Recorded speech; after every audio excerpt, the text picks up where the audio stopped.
Hello everyone, welcome to back my channel be English driver. Let's start today class. आओ आज अपनी कक्षा प्रारंभ करते हैं। आज का टॉपिक देखते हैं। ए रेनी डे के ऊपर आर्टिकल है। ए रेनी डे यानी वर्षा वाला दिन।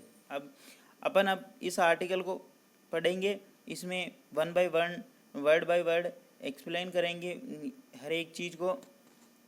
और इसमें सबसे पहले तो अपन आर्टिकल एक सेंटेंस पढ़ेंगे, उसकी हिंदी करेंगे और उसके बावजूद अपन उस सेंटेंस को ब्रेक करेंगे। उसमें जो parts of speech, noun, pronoun, adjective और वोकेबलरी जो भी होगी वो सारी चीज़ें मैं आपको बताऊंगा।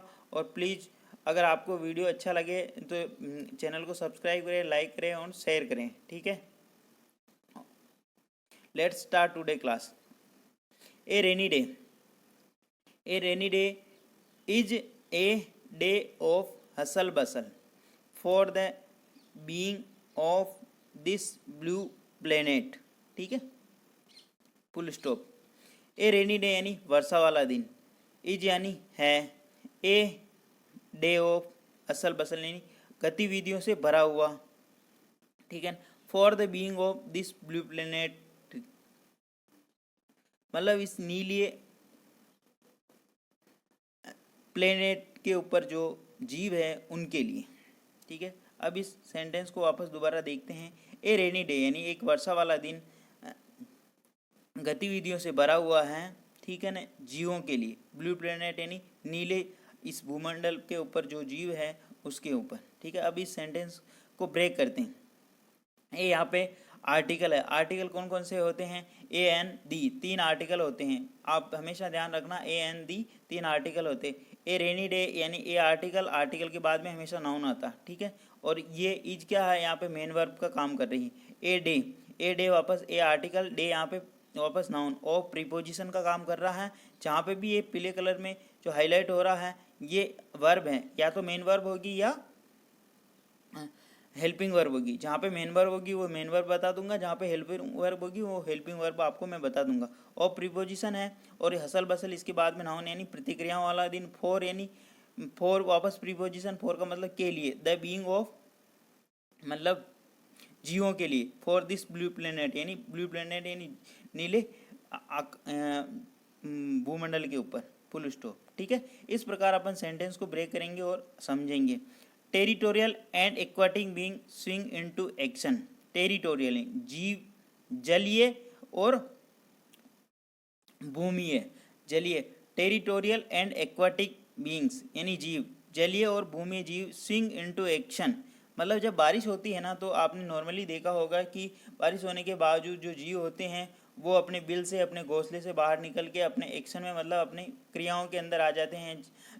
जैसे पक्षी है तो आकाश में उड़ने लग जाते हैं, छोटे मोटे जीव कीड़े मकोड़े हैं तो वो ज़मीन पे, और जानवर जैसे गाय भैंस बैल वो तो क्या रोड पे यानी खुले आकाश में आना चाहते हैं और वहाँ पे वो अपने क्रियाकलापों को आगे बढ़ाते हैं। ठीक है, टेरिटोरियल एंड एक्वाटिक ये यहाँ पे नाउन का काम कर रहा है। बीइंग यहाँ पे वर्ब है, ये किसका? मेन वर्ब का काम कर रही। ये सिंगुलर नाउन है इसलिए बीइंग्स हो रहा है ना, ये ध्यान रखना। Swing into action, swing into यानी अपने क्रियाकलापों के अंदर आ जाए। इनटू यहाँ पे प्रीपोजिशन, एक्शन यानी अपन किसी चीज़ के एक्शन लेते हैं यानी उसके ऊपर प्रतिक्रिया करते हैं यानी जब उसके लिए। ठीक है, फुल स्टॉप।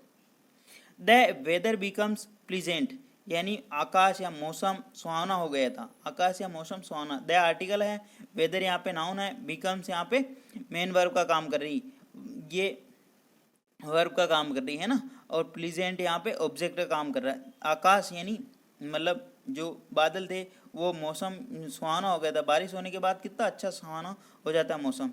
Full stop.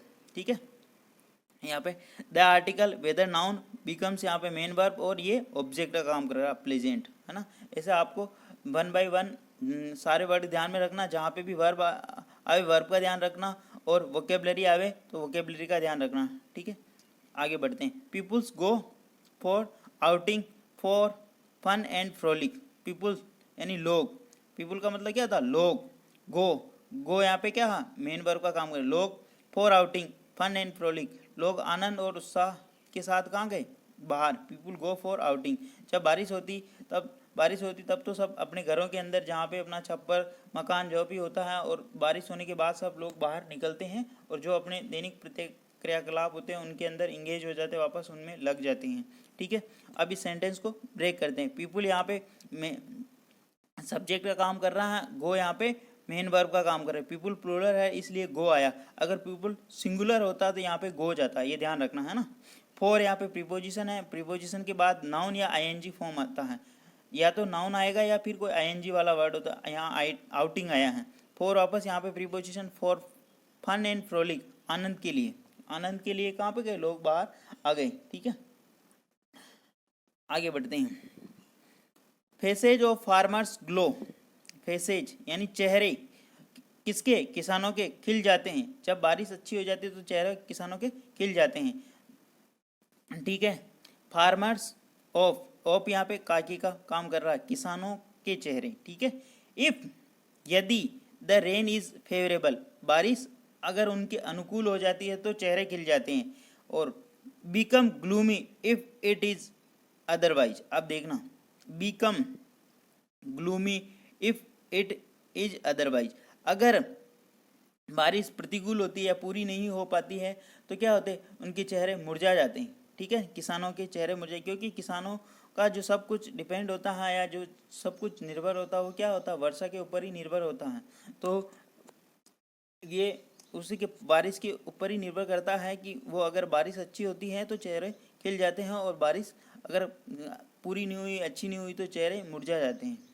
ठीक है, अब इस सेंटेंस को ब्रेक करते हैं। फेसेज यहाँ पे नाउन है और एक नाउन एक प्रीपोजिशन से जुड़ के ये पूरा नाउन फ्रेज बन रहा है। यहाँ पे फार्मर्स, देख, फेसेज ऑफ फार्मर्स, किसानों का चेहरे। ठीक है ना, इसको ऐसे पढ़ेंगे, किसानों के चेहरे। ग्लो, यहाँ पे ग्लो यहाँ पे वर्ब का काम कर रहा है, ये मेन वर्ब है, यहाँ पे प्लूरल है इसलिए यहाँ पे भी वर्ब प्लूरल है। इफ यहाँ पे क्या कर रहा है, कंजंक्शन का काम कर रहा है। कंजंक्शन दो सेंटेंस को जोड़ता है, तो यहाँ पे एक सेंटेंस और जुड़ रहा है, the rain is favourable. The यहाँ पे आर्टिकल का काम कर रहा है, सब्जेक्ट द रेन यहाँ पे सब्जेक्ट बन गया, और इज यहाँ पे वापस क्या मेन वर्ब का काम कर रही, और फेवरेबल यहाँ पे एडजेक्टिव है। ठीक है, इस प्रकार अपन समझेंगे। और बिकम यहाँ पे वापस मेन वर्ब का काम कर रही है ना।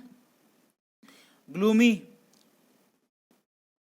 इफ इट इज अदरवाइज, अगर प्रतिकूल हो जाती है बारिश तो चेहरे क्या हो जाते, ग्लूमी हो जाते। यहाँ पे वापस इफ से एक वापस नया सेंटेंस, इट इज अदरवाइज, ये नया सेंटेंस ऐड कर दिया है, नहीं जोड़ दिया, फुल स्टॉप। आगे बढ़ते हैं ना, इस प्रकार अपन कंटिन्यू समझेंगे। आपको हर चीज़ का ध्यान रखना है, कहाँ पे वर्ब बता रहा हूँ, कहाँ पे नाउन बता रहा हूँ, और इसी अकॉर्डिंग आपको खुद से स्वयं से प्रैक्टिस करनी, ताकि धीरे धीरे इम्प्रूवमेंट आएगा।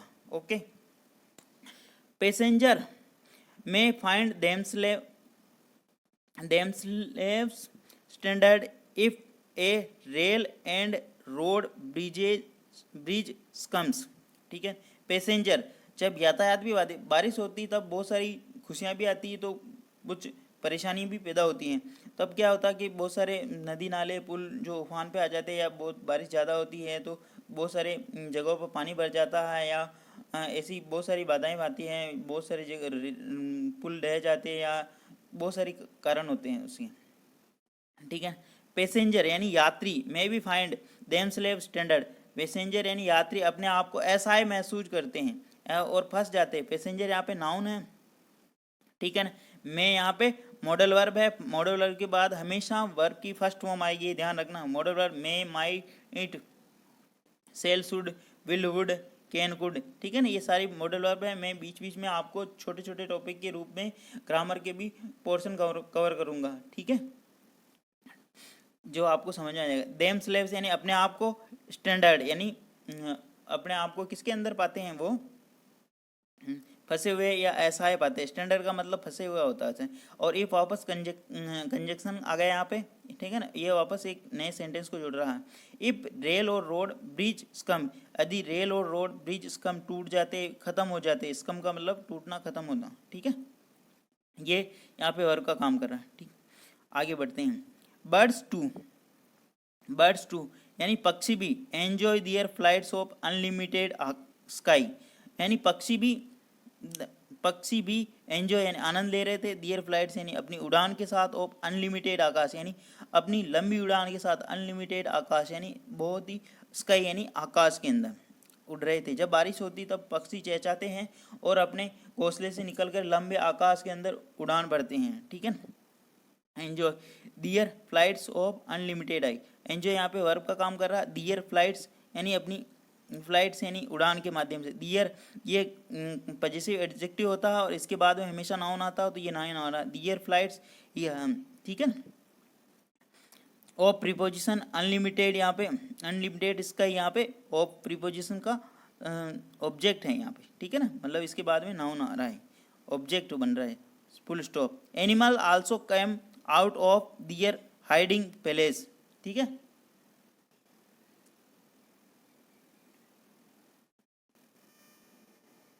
And enjoy the pleasant weather. वापस देखना इस सेंटेंस को। Animals also came out of their hiding places and enjoy the pleasant weather.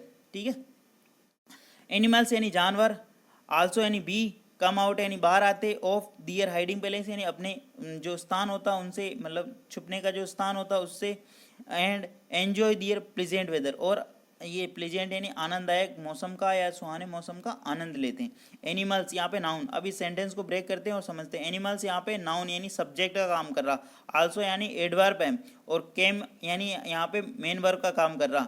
कम यानी बाहर आना, केम आउट यानी बाहर आते हैं। ठीक है, और प्रीपोजिशन का काम कर रहा है, और प्रीपोजिशन के बाद में दियर हाइडिंग, दियर यहाँ पे पजेसिव एडजेक्टिव का काम कर रहा है और इसके बाद नाउन। ठीक है, पहले से अपने स्थान से। ठीक है, ये हो गया। जानवर अपने स्थान से हाइडिंग यानी छुपे वाले स्थानों से बाहर आते। अब इसी एंड कंजंक्शन लगा के इस एक वर्ब और जोड़ के एक सेंटेंस और बना दिया इसने। एनिमल्स एंजॉय, यहाँ पे एस नहीं लगेगा। ठीक है, animals enjoy the pleasant weather. Animals यानी जानवर एंजॉय करते हैं प्लीजेंट वेदर यानी सुहाने मौसम का। ठीक है, इस प्रकार ये सेंटेंस अपन समझेंगे। ठीक है, आगे बढ़ते हैं। Full stop. Deers hop high and rejoice running fast in groups. Deers, deers यानी हिरण, होप यानी मतलब जंप यानी कूद रहे थे। ठीक है, हाई यानी बहुत ऊंचे, एंड रिजॉइस आनंद ले रहे थे, रनिंग फास्ट इन ग्रुप्स और समूह के अंदर दौड़ते हुए आनंद ले रहे थे, समूह के अंदर दौड़ते हुए आनंद ले रहे थे। Dears hop high and rejoice running fast in groups. ठीक है, डियर्स होप हाई यानी ऊंचे कूद रहे थे। अब इसमें भी देखना, इस प्रकार यहाँ पे जो एंड कंजंक्शन से दो वर्ब को जोड़ के दो सेंटेंस को जोड़ दिया, एक ही सब्जेक्ट से दो सेंटेंस को जोड़ रखा। सब्जेक्ट यहाँ पे एक ही है और दो, एक वर्ब तो ये है और एक वर्ब है, इन दोनों को जोड़ दिया इसने। यहाँ पे ऊपर किया वैसे यहाँ पे किया, डियर्स। ठीक है, डियर होप हाई यानी ऊंचे कूद रहे थे और रिजॉइस आनंद ले रहे थे, रनिंग फास्ट अपने समूह के अंदर दौड़ते हुए। तो ये तो यहाँ ये वर्ब हो गई और ये वर्ब हो गई। ठीक है, full stop. Peacocks dance beautifully and sing melodiously. Peacocks यानी मोर नाच रहे थे, ब्यूटीफुली यानी सुंदर रूप से, एंड सिंग मेलोडियसली और मधुर गाने गा रहे थे। सिंग मधुर, जब बारिश होती है, बारिश रुकने के बाद आपने भी देखा होगा अपने अड़ोस पड़ोस में मोर क्या करते हैं, नाचते हैं और बहुत देर आवाज़ करते हैं। और जब बारिश नहीं होती उससे पहले भी मोर बहुत तेज आवाज़ करते हो, आपको पता ही होगा ये चीज़। ठीक है, peacocks dance, peacock plural subject है यहाँ पे, तो यहाँ पे डांस आया। ठीक है, ब्यूटीफुली। अब यहाँ पे एंड कंजक्शन लगा के वापस सिंग लगा दिया। ठीक है ना, एक वर्ब वापस जोड़ दी, मेलोडियसली, मतलब दोबारा दो सब्जेक्ट लगाने की जरूरत नहीं, एंड कंजंक्शन लगा के आप दोबारा वो एक वर्ब और लगा सकते हो और सेंटेंस को उसका बना सकते हो इस प्रकार। ठीक है, full stop. In the evening, in the evening यानी शाम को, frogs and toads croak near a pool.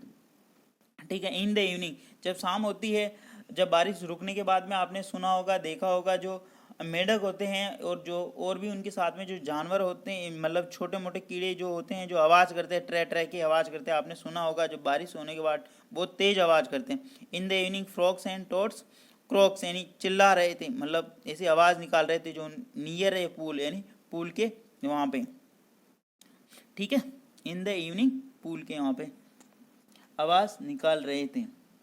पुल का मतलब क्या होता, तालाब होता है, ठीक है ना। पुल का मतलब था इन द इवनिंग यानी शाम को, फ्रॉक्स एंड टोट्स यानी वो मेंढक और जो टोट्स होता है, Crocs near a pool, near यानी आवाज़ कर रहे थे, नियर ए पूल यानी तालाब के। एट नाइट यानी रात्रि में। Moths fly against the light for their love for it and sacrifice their lives. अब इस सेंटेंस को समझना, बहुत लंबा सेंटेंस है ये, इसको वन बाय वन अपन ब्रेक करते हैं। पहले तो इसकी हिंदी समझते हैं। एट नाइट यानी रात्रि में।